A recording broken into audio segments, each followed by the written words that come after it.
Guys, welcome at the campus party. You can totally check the slides, and I am recording this because when you do the live stream, you don't see your audience, and in that way I can present better quality video. So I will be in the chat, I will read the comments, you can always message me. I'm always welcoming all sorts of feedback, and in the meantime, this is the most important thing that we can do: emission trading system and free allocation. We can agree the climate change is for real, we can agree it's man-made, we can agree it's very dangerous for the future of society, humanity, culture, and the way how we do our emissions, greenhouse gases, is not very cool. It's actually leading to inequality and destruction. You can see a couple of different models, such as polluter pays or maybe equality. But the way how we do this now is that grandfathered allocates basically those who were rich, wealthy, got plenty of pollution in the past. These guys are now have the same allowances as they had. That's why the global south and the developing countries are not favored in that way. I think that this is the simplest, the one thing that can completely rewrite the economic foundation. And I think that the existing system of grandfathering, inheriting the permits to pollute, is totally not acceptable. This single thing can completely rewrite the entire economy of the entire planet. And right now I will play a great video by Sustainable Human and Daniel Schmachtenberger. Rival risk dynamics multiplied by exponential tech self-terminate. Exponential tech is inexorable. We cannot put it away. So we either figure out anti-rivalry or we go extinct. The human experiment comes to a completion. That's the core thing. Economics is our value system codified as value equations that determines how much we value one thing relative to another thing, that determines what we're incentivized to do and what we confer power to. So if a dead whale is worth $1 million on a fishing boat and a live whale in the ocean is worth nothing, that's a value system codified in a value equation that then incentivizes behavior, but it also incentivizes psychopathy. So I have to kind of deaden to be able to do the thing that is incentivized by the system, or somebody else does and I'm just not effective in the system. If you look at the way economics then needs to protect its own profit stream and the way it will learn how to influence media to control people's sense-making frameworks, and the way it will influence governance, or the way it will influence legislation on the nature of what happens in education to prepare people for the workforce. So you can't think about the evolution of human consciousness and the evolution of economics differently. The paradigm shift is basically everything. I was at United Nations COP24 climate change conference. I've literally lost the hope because these people are great negotiators, politicians, debaters, but they know too little about game theory, behavioral economics. I just couldn't find anyone who have any idea how to do it.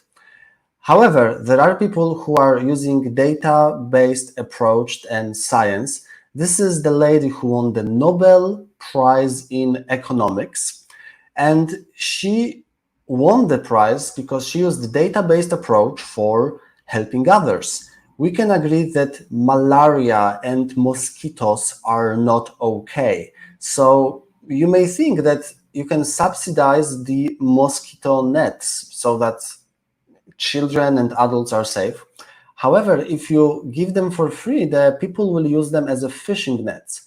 So various experiments to establish an optimal price point so they can afford to pay and also appreciate them. Similar experiments with vaccination. You can run experiments and you can try various things such as how do you incentivize adults and children to get vaccinated? And similar experiments with schooling. What do you do? Do you give food at school? Do you give a sack of rice, food to take home? Do you do uniforms? And apparently, educating parents on the benefits of education provides the best return of investment when it comes to educating children. I think that this is exactly type of mindset, data, science, experiments, trying things out, running large scale experiments to see what sticks.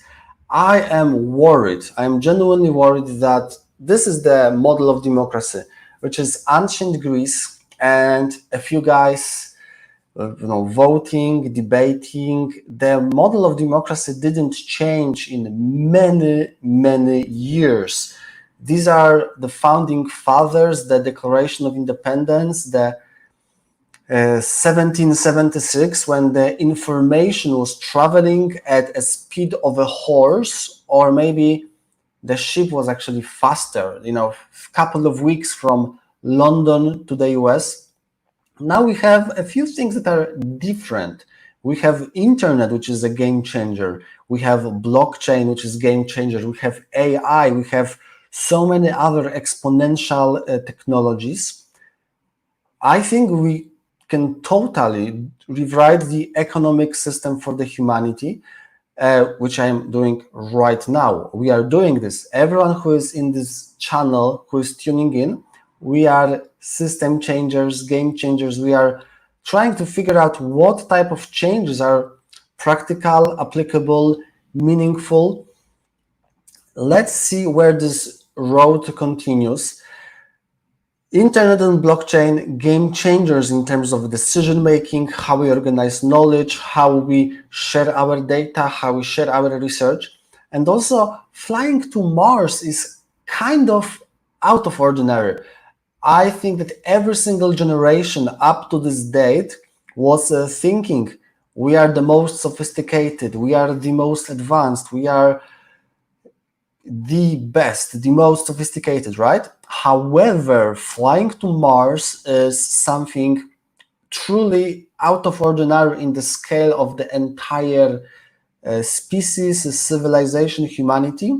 This is one of the most breakthrough moments, and I am 100% with Elon. We have a narrow window of the opportunity.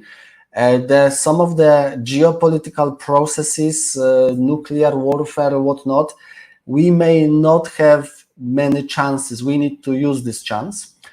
And another reason why everything is so different these days are feedback loops. Of course, if you are into climate change, you know all of them. One of the most common one is called albedo effect, where white polar cover reflects heat and the dark ocean water absorbs heat. Another very well known is like forest fires. There is less trees and more CO2 generated from the fire. There are many of them, plenty, too many to elaborate in more details, but it is looking ugly. And I want to say that for me, it was never about a polar bear losing habitat. This is an example from Syria. Drought, famine, not enough water, not enough food, people migrating to cities, livestock dying. And in the cities, there is no economy, no job, no future. People are angry. The civil warfare is created by climate change, and this is just the beginning. I think it was like a window into the future. Various estimates. Of course, it will not happen all at once. It will be a significant process over the next couple of decades. I think that it is happening right now. We are just having a window into the future, just like George Floyd, Black Lives Matter. It was just like a little time machine, time travel, seeing what can happen if there is a massive inequality, massive wealth undistribution, when people are so frustrated, when they have no resources. This was the terrifying moments, riots on the streets, looting, police cars on fires. I think it's just, okay, this is what can happen in the future. And I agree with Leo, I agree with previous president. I do not agree with the current president, who is a climate change denier. That is actually a very dangerous situation. Climate change denial is effectively a fake news. And usually, most of the time, I am 100% pro free speech. Like, freedom of speech is fundamental human right. However, say if you are a pedophile, you do not have freedom of speech to seduce a 5-year-old, right? There are certain extremes, and I actually think that fake news, especially when treated as psychometric data misuse, hybrid warfare, mass media propaganda deployed towards vulnerable civilian population, then it's actually classified as weapon. The Cambridge Analytica technology has export restrictions because it's classified as a weapon. And when I say vulnerable civilian population, I only know some data that on average humans spend 3, 4, 5 hours in front of the TV.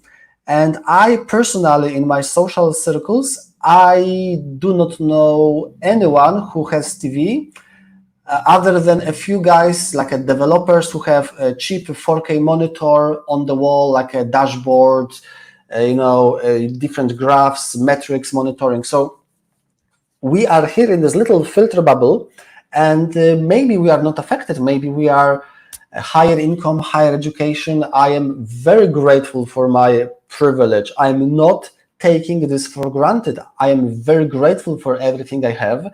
At the same time, I have only one vote, and my vote is, okay, let's figure out a better model. Let's figure out a better model, and let's figure out what can we do to avoid fake news, and what can we do to align humanity? What can we do? A small little changes to align. I think that we can totally think what actually helps. I think that having one child less is absolutely orders of magnitude, and many researchers cannot use the word population control. Population control sounds very ugly. Population control, however, what you can do, you can educate on sexual health. In many countries, you can give away condoms, and if contraception, which is another word for preventing pregnancy, not having children, is prohibited by religious reasons, then you can just educate on health. If you cannot prevent pregnancy for various religion reasons, then educating women on health, educating boys on health, and also educating in general, because if woman has income, she's less willing to be a victim of a domestic rape, right? If a woman has enough income to walk away from an abusive guy, then chances are she will be strong, independent, empowered. And I will not use the word population control because it's not politically correct, but the data says that actually having less children is good for the environment. I think that a lot of things here are completely greenwashing. It's like, yeah, I'm doing my part, which is dangerous. A lot of people would be willing to make much higher personal sacrifices. Okay, sacrifices. It's not a real sacrifice. It's just, okay, I do not have to fly. I will have a Zoom call, right? It changes everything. However, they have this feeling, oh, I recycle or I use light bulb, right? It is wrong. I think we need to change the messaging. This was, in the 50s, in the 60s, your doctor suggests camels. And now we can agree that smoking tobacco is not okay. And Elon Musk, it is probably one of the most retweeted tweets of Elon, that the cannabis went from criminal felony, time in jail, into something which is essential, which is open during the pandemic. I have certain views about war on drugs. I am on the side of facts, research, data, freedom of thought. I am against mass media propaganda of the 60s, and I'm not supporting war in Vietnam. However, in order to keep the war in Vietnam, they had to arrest peaceful movement leaders. So now we are 50 years later, and yeah, I agree that the drugs can also have negative consequences if they are of the illicit quality, unknown quantity, unknown purity, if they are administered by someone who has no experience in an irresponsible way, and then there is no recover integration session, then yes, drugs can be also bad. At the same time, the war on drugs is a failure, and I'm actually hoping that this will help you understand why there are so many people in jail. This is a good business. I think that putting people to jail for cannabis offenses is a very low customer acquisition cost. Yeah, I'm just using irony and sarcasm here. But when you just put some economy in place, you say, oh, now this particular plant is a crime, and then you put profit. People are entrepreneurs, and not everyone has impeccable ethics. Some people are profit driven, and I think that it drives innovation, like someone who is selling these little masks, right? There's supply and demand, entrepreneurs respond, and yeah, here we go. Prison industrial complex. That leads to a lot of crazy behaviors, such as putting kids to correctional facilities. There was some judge who was bribed.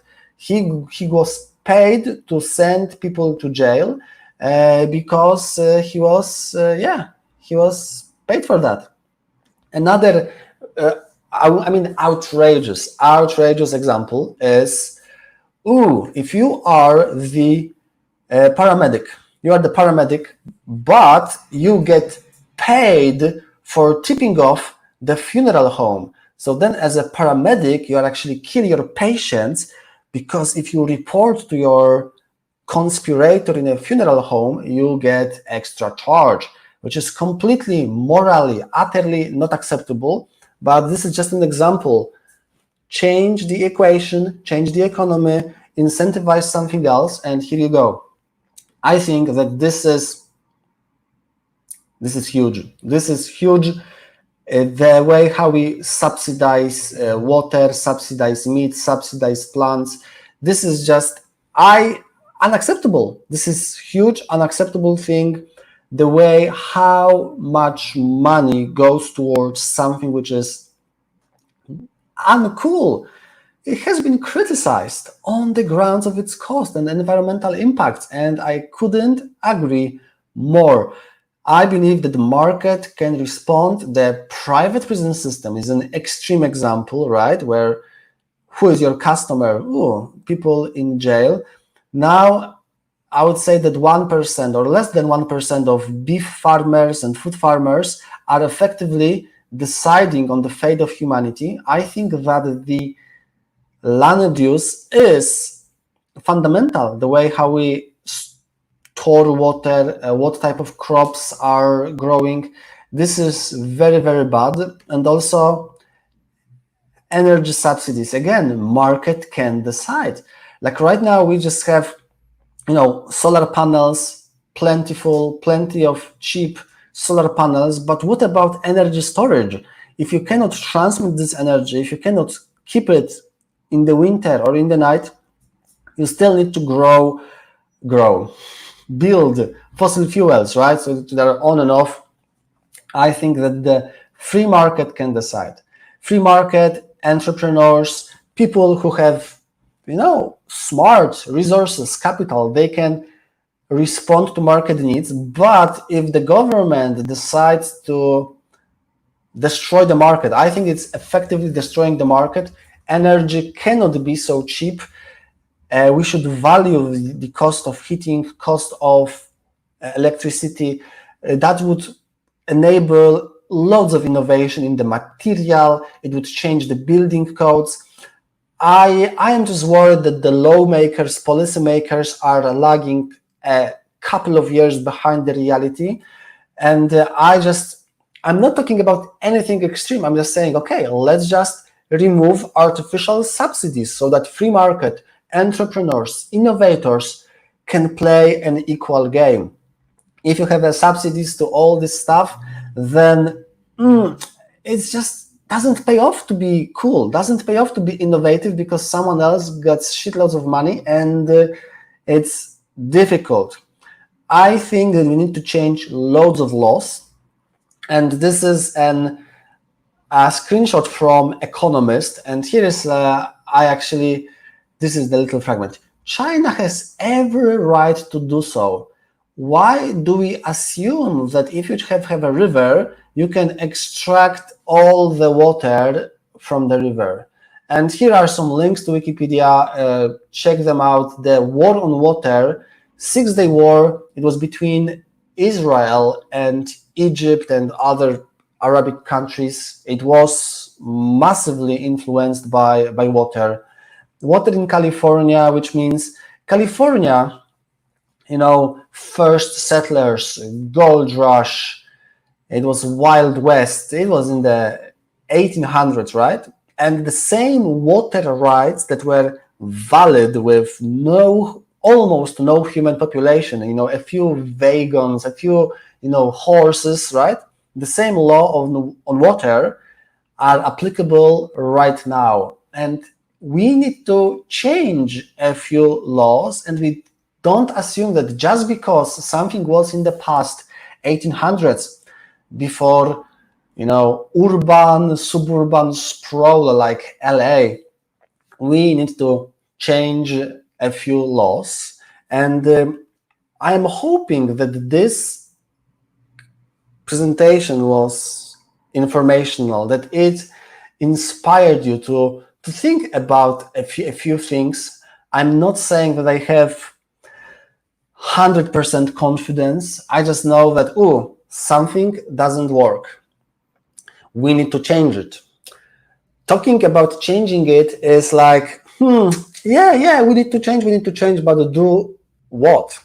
I'm actually trying to present a few easy, specific, actionable, attainable, like easy to understand. A lot of people are aware of what's going on. A lot of people say we need to change. I believe we need to change, but what to do exactly? That's why I wrote this book, and I try to present, like, even if you don't read the entire book, because who reads the entire book? 3 points, 7 words: land use, which is related to animal agriculture and the amount of cow feed. This is all related.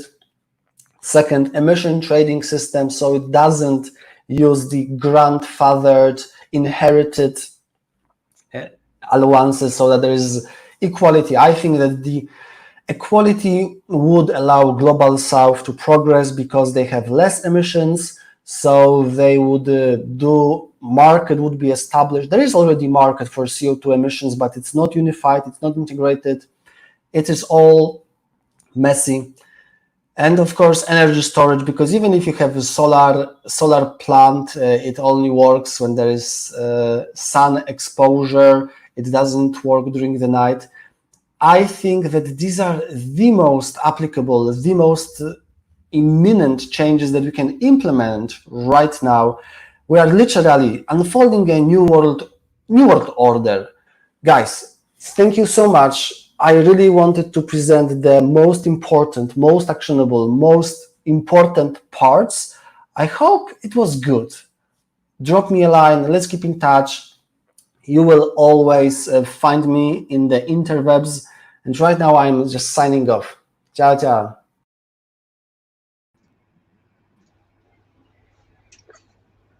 Hey. And we just signed off, and Mark Robertson, we're signing back on live right now. Can you hear me all right? Yeah, sure. Thank you very much for organizing. You're very welcome. Welcome. Thank you for beaming in from London. We've got about 2-3 minutes. I know that the chat system isn't always working on the portal. One question I have for you is the entire economic system, the political economic system, is geared to maintain everything that you are fighting against. So without a fundamental change in that system, do you believe that there will be meaningful change in your lifetime? I think there is some science to that. We can see the suffrage movement, women right to vote. We can see the Gandhi in India, Mandela in South Africa, Martin Luther King. Yeah, it is happening. A movement of movements, network of networks. People are on the streets. I think that we have technology. The government can shut down the internet, but there are alternatives. I think that people are waking up. People will go to streets, and yeah, I am preparing for the mass global mobilization. How are you preparing for that? Building networks, building communities, supporting each other, setting the solid foundation in place, setting the correct plan. Look, we live in the democracy, and we will still remain some of the leftovers from the old system. However, if we are going to survive as a humanity, as the society, as a species, people are on the streets. The Extinction Rebellion is a very good example, which is building on the great revolutionary leaders of the past. And of course, it may take a year, 2 years, 3 years, but the more and more people are waking up, and I am ready. I'm offering my heart and soul and brain capacity. I'm ready. Beautiful. When I was listening to your story just now, what I appreciated a lot about it was you're basing your opinions on facts, on data. And something I like to believe is data levels all arguments, as they say. And so my hope for humanity is that, with the internets and with the interwebs and the ability for people to share real knowledge as opposed to what's often called fake news, that eventually people will be so confronted that they will have to change their behaviors. So because I don't think the established machine is going to want to change itself, because there's just too much to lose there. And I would love it to be a gradual change as opposed to a revolution change, because revolution sounds painful to me. But how do you think it will happen? It is very difficult to tell. For instance, what if the police is breaking the law? Like last year, there was a mass global mobilization, people on the street, and the police, the court decided that the police was acting in the unlawful way. And then what if the military goes on the street? Is military following the law? So in terms of the mass global mobilization, non-violent civil disobedience, in terms of Luther King, Mandela, Gandhi, I still believe there is chance. COVID gave me so much hope. The change is possible. The government can act at a short notice. We can Google can change their homepage, Facebook, Twitter, every single website online was able to change their homepage, and within a couple of days, every single human being can get the information. So in terms of how it will evolve, it all depends how we play media game, how we connect with each other, how many existing prime ministers and politicians and media moguls we get on board. For instance, Jeff Bezos, he put $10 billion Earth Fund, and he's the owner of the Washington Post. So maybe we can talk to him. Hey, can you actually replace the homepage of the New York Post or homepage of the Amazon and rewrite the incentives, rewrite the economic behaviors of the humanity? Wow. And what I'm just thinking, because Mars, your overview perspective is so broad. You mentioned the Tibetan and Chinese water issue.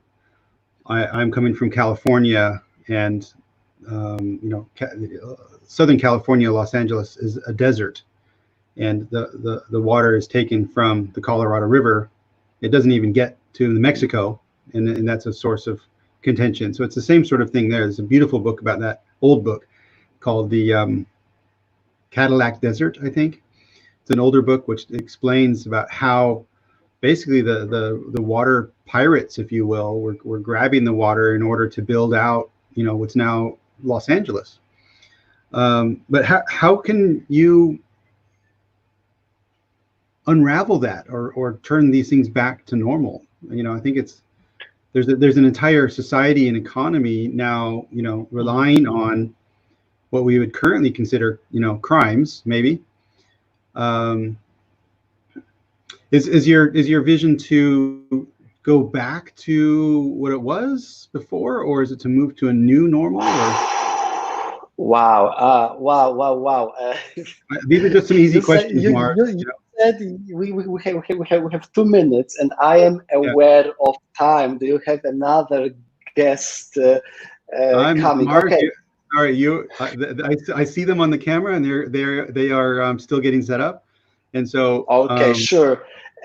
To whoever one is watching, go on Google Earth, zoom in on California, zoom on Colorado River, zoom on Mexico. You will see United States is exploiting every single drop of fresh water, and Mexico doesn't get anything. You can just literally see the satellite photos, how this extraction of natural environment is progressing. And yeah, if I was living in Mexico, I would be a little bit, that's unfair.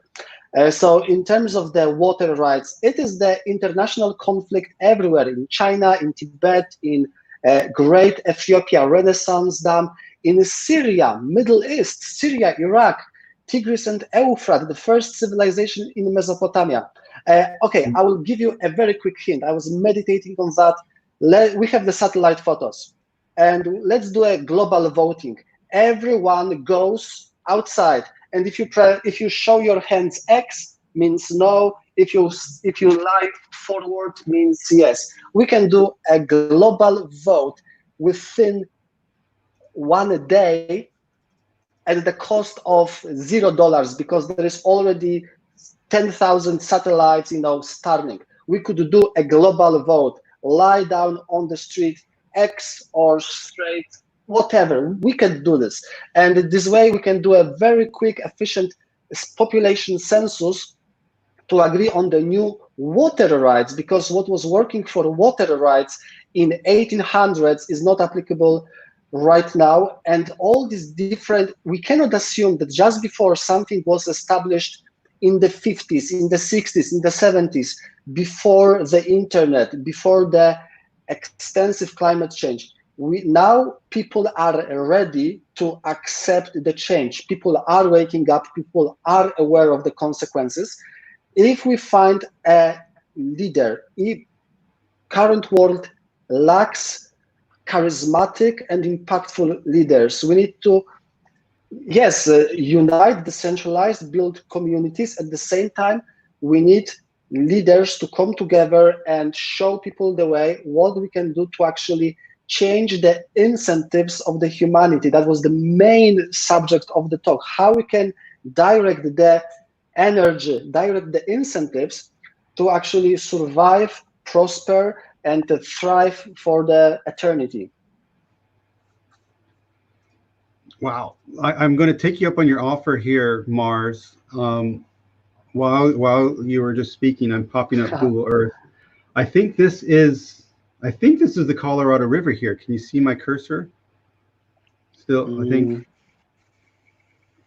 Parker, my name, and I think because you can't really see it, but up here, yeah, this is the Colorado River coming down, and then by the time it gets to the Mexican border, it's basically gone because it's yeah, it is incredible and shocking. But it's also that's also called industry, because a lot of this is the farms and stuff there that's pulling out of the river. It's just a huge, complicated societal, jungle of policy and history, and it's and there's law involved in it, economics, personality, ownership. I think this is a very difficult problem to solve because there are so many entrenched interest and ownership and property rights. I was actually thinking about the beef farmers, like what would happen if we ban the factory farming. I think that if we were to do this, the price of the meat would go up, because if the factory farming is banned, then only a small scale production can legally operate. But as a result, everyone who was a beef farmer, they would repurpose their land, machines, existing experience working on land towards growing crops that have a very high CO2 drawdown. And I think it is possible. I think that it is totally possible to ban all sorts of industrial meat production because of the related external costs such as water use and methane emissions. Okay, Mars, I'm going to have to call bullshit. In your video, you were really talking about letting the market decide. And now you are recommending that you have government-based restrictions on sizes of farms. I'm not saying I disagree with this is the market. This is exactly the market. Market is responding to the government policies, and as long as it is legal and profitable, the destruction will continue. If you have industrial farming, which is legal, then you will squeeze every single square inch, and we will do the exact minimum to keep these animals alive, including vaccination, antibiotics, growth hormones, the lowest quality feed. But if you actually ban the factory farming, just like you ban chemical weapons, you ban the proliferation of nuclear weapons, this is actually the role of the government. Yes, free market, yes. At the same time, we need to remove the subsidies, remove the artificial subsidies for various, say, energy. So yeah, not technically a bullshit, but I thank you for the opportunity to expand this piece. Yeah, I think it's and I don't have any answers on these topics. I wish I did. I wish someone did. What I appreciate about your work is you are championing the questions, and you're causing people to think, hopefully think critically, and hopefully seek fact. So great. Is there anything that you'd like to close with, Mars, on this story? Absolutely. The other speakers are getting ready. Absolutely. Thank you for this couple of minutes of extra time. It's worth to touch base, share some extra context, the satellite photos from border of California and Mexico. Guys, we are in this together. Please follow me on socials, check my website. Let's keep this conversation going. If you happen to be right now in this place, it is a great gift. We have only one life. Let's align, flow with purpose and passion. Let's keep our energy elevated. So please, let's be connected. Let's be in touch. Thank you. Great, Mars. Thanks so much for joining. Have a great rest of the weekend. Take care. Yeah. Ciao. Bye.